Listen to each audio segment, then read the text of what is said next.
SEO, social media marketing, email marketing, PPC advertising. Where do you start and how do you use these to get more traffic to your website? If you're a beginner to digital marketing and you want to cut through the noise, then keep watching because I'm going to show you how all of these work based on a decade of experience rather than just theory. Stay tuned. Given that's how we live it, don't be mad at the system, it's simply how we've existed. I hear a lot of people talking like they politicians and choose to be an accountant because it's safe in the and dominate your niche. Today I'm going to share 7 digital marketing strategies that I have personally used and gotten results with. And if there's only one thing that you take away from this video, it's to not try all of these at once. Instead, pick one of these strategies, experiment, and master the channel before moving on to the next. Let's get to it. So before we dig into these strategies, you need to make sure that you're adopting today's mindset of the consumer. Today we live in a content-first world. People are looking for information before they buy. So you need to really put yourself in the buyer's shoes rather than allowing yourself to get blinded by how great you think your products and services are. The mentality you need to adopt is to help people rather than trying to cold sell them. When you help people solve problems through free and valuable content that is relevant to your business, you reach larger audiences and build trust. The best part is that you get the opportunity to show people how your products and services can help them solve their problems and fulfill their desires and needs. Alright, so the first internet marketing strategy is blogging with SEO in mind. Now, blogging isn't writing about what you did today or even something more noble like an epiphany you had. That's a diary.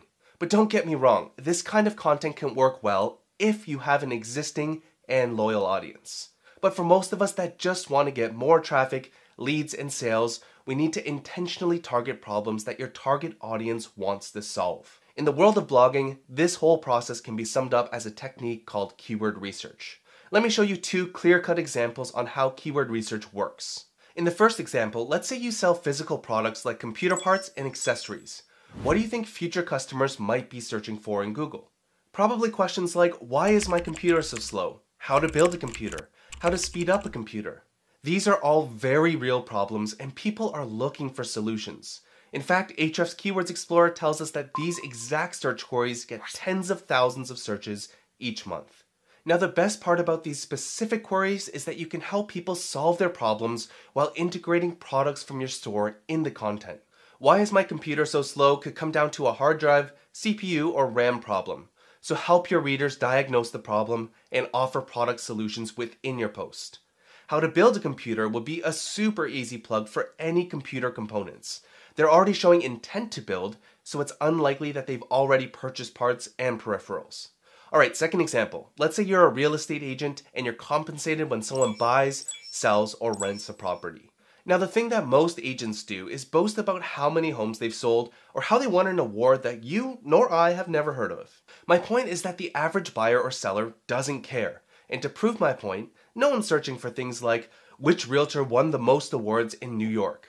But again, potential customers are looking for solutions to their problems. Problems like how to invest in real estate, how to buy a house, what credit score is needed to buy a house. And again, these all have the potential to attract a massive audience. By ranking in Google for something like how to invest in real estate, you're now attracting potential buyers with deep pockets and they likely have intent to buy. Content on how to buy a house would likely require the work of an agent at some point, which could be you. What credit score is needed to buy a house is a great way to show that your knowledge and intentions go beyond making a sale. The best thing about blogging for SEO is that once you rank, you'll be getting free, consistent, and passive traffic from Google. If you're new to SEO, I highly recommend watching our SEO for Beginners video, which will give you a nice overview of what SEO is, how it works, and how you can get it to work for you. I'll also link up some additional resources on doing keyword research that grows traffic and revenue, as well as a video on how to write a blog post with SEO in mind. For now, let's move on to the second strategy, which is to invest in video content, specifically on YouTube. YouTube is the second most visited search engine in existence. To top that off, video carousels nearly doubled in 2017 in Google search results. Video isn't just the future, it's the present. And the same principle of helping potential customers works for video too. When people go to video search engines like YouTube, they're looking to find answers to their questions. For example, if you bought a so-called new iPhone X on eBay, you might search for iPhone X unboxing and see if all the contents are in the box. And according to Ahrefs Keywords Explorer, 108,000 searches are happening each month globally on YouTube alone for this keyword. In fact, this video that you're watching right now was chosen because I can see that people are specifically looking for digital marketing tutorials for beginners. To come up with topic ideas that people are searching for in your niche, head over to Ahrefs Keywords Explorer, switch the search engine to YouTube, and search for a broad keyword in your niche. Let's use makeup as an example. Now, makeup as a standalone keyword isn't a problem, so let's go to the questions report where you can see popular questions people are searching for on your topic. And right away, you'll see great topic ideas like how to clean makeup brushes and how to cover acne with makeup. Now, when you're creating these videos, try and keep the fluff out and pack in as much necessary value as possible. Doing this has helped us grow our YouTube views to over 150,000 views per month, and best of all, since all of our videos show how our SEO tools can help, it's led to thousands of new paying leads and customers specifically mentioning that they found us through YouTube. Most of our video growth was done through YouTube SEO, so I'll leave links to a tutorial to help you rank your videos and get more views. Next up is social media marketing. Rather than covering every social media network, I want to pass on a couple of important tips that will help you grow your social channels. The first is to focus on just one social media channel when you're just starting out. It takes time to build a following, but numbers aren't everything. What you want is a loyal following. When you dip your toes into every possible social media network out there, your attention gets divided and the results get diluted. So which social media marketing channel do you choose? That leads us into the second tip, which is to go where your target audience is and cater to the platform. If you have to choose just one social network, it's not about choosing the one with the most active users. It's all about understanding the audience that's there and if you can serve the reason for them being there. You really need to think about why someone is logging in to the specific social media network. For example, people usually go to YouTube to learn how to do something or to be entertained. But Facebook is different. Think about it. Have you ever logged onto Facebook hoping that you would see an unboxing tutorial? Or better yet, have you ever opened your Facebook app hoping you would find a limited time offer that's 97% off only for the next 37 minutes? Probably not. People don't check Facebook with credit card in hand. People like and share things that are helpful, interesting, shocking, or funny. So if you're going to try and bring people into your world, present your message as a story, video, or something else that will likely stand out from the endless feed of vacation vanity shots. Pinterest, on the other hand, is primarily a social search engine where people can control what they want to search for. The primary intent of users on this platform is to get inspired, learn things, and plan to do things. So create content that caters to their intent for being there. So if this is your audience, take advantage of a less competitive landscape from both an ads and organic perspective. Speaking of ads, that's the next digital marketing strategy on the list for today. When it comes to paid advertising, please do not throw your money blind into an ad network because you read that it was good. What works for one person won't necessarily work for the next person. Instead, think about the ABCs of paid advertising. A is for audience, B is for budget, and C is for commerciality. We've already covered the audience part. You want to engage on social networks where your target audience hangs out. Budget is the next one. Bloomberg reported that Google and Facebook own a combined 58% of the $111 billion market. Now, the way ads work are usually based on auctions. The more advertisers there are, the more expensive it gets for you and I. So let's say you're in the ultra-competitive industry of conference calling.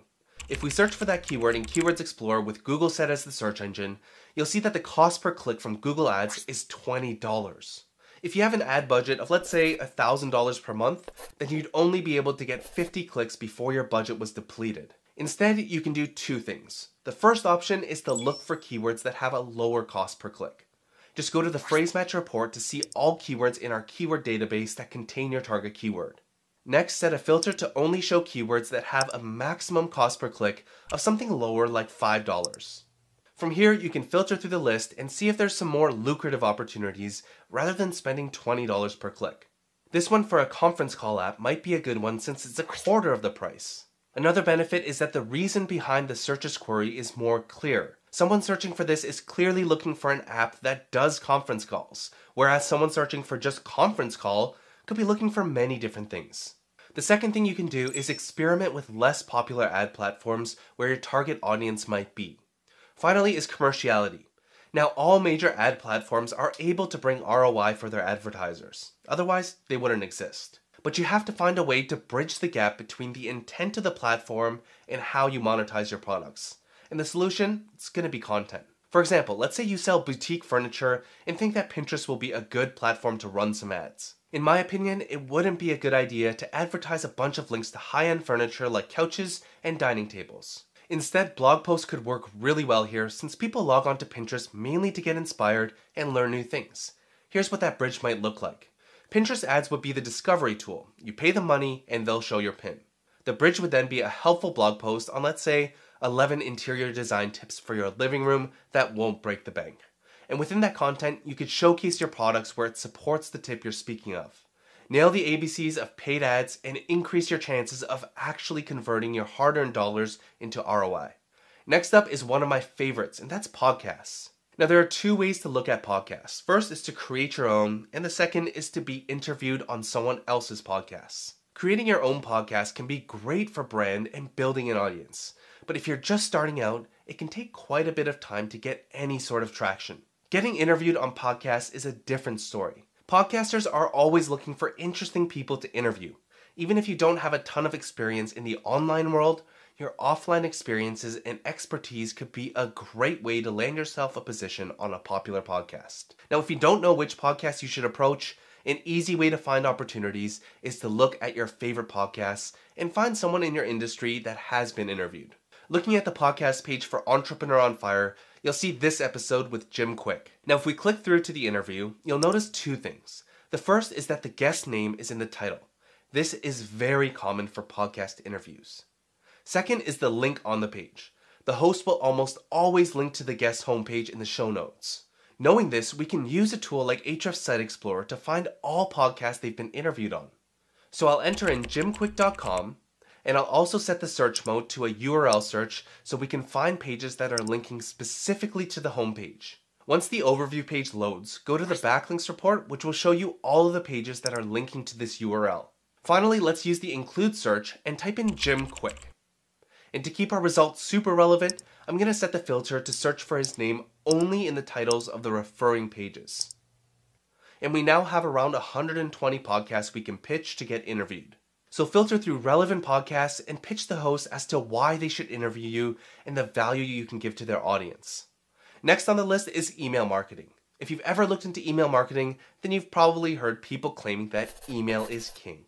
But I promise you that once you get into it, you'll quickly discover that it's not as turnkey as online gurus make it sound. Now, don't get me wrong, email marketing is great, but first you need traffic to get email subscribers. It also requires opt-in forms to turn a visitor into a subscriber.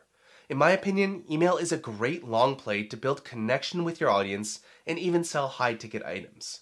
So my tip for you on email marketing is quite simple. First, focus on building your email list from day one. It's important, and you might as well collect emails from interested people from the start, even if it's not a substantial list. But be realistic with your goals, and as you build your audience, put more time into your email list and see how it can serve your business. The final strategy is to use forums and community boards. Community forums like Quora, Reddit, and Facebook are great promotion channels. But before you go off and start posting links to your product pages, there are a few things you need to understand, and these are all based around the unspoken rules of spam. First, don't promote your products or services pages within these groups. The intent of users on these platforms is to learn, not to be sold to directly. Instead, think of these networks as a place to share your expertise, build relationships, and help others. Second, use links to your content sparingly. If you're constantly posting links to your blog and have justified in your head that this is non-promotional, then you're most likely wrong.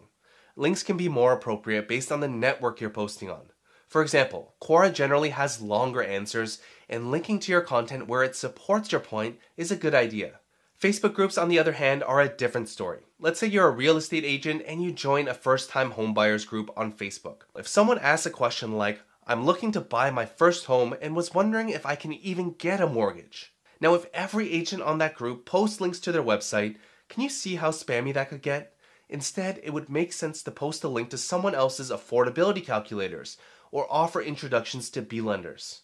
The point is that helping first will go a lot farther than self-promotional content that can taint your reputation. Now, I'd love to hear from you. Which digital marketing strategy do you think is most effective in online marketing? Let me know in the comments, and if you enjoyed this video, then make sure to like, share, and subscribe for more actionable SEO and marketing tutorials.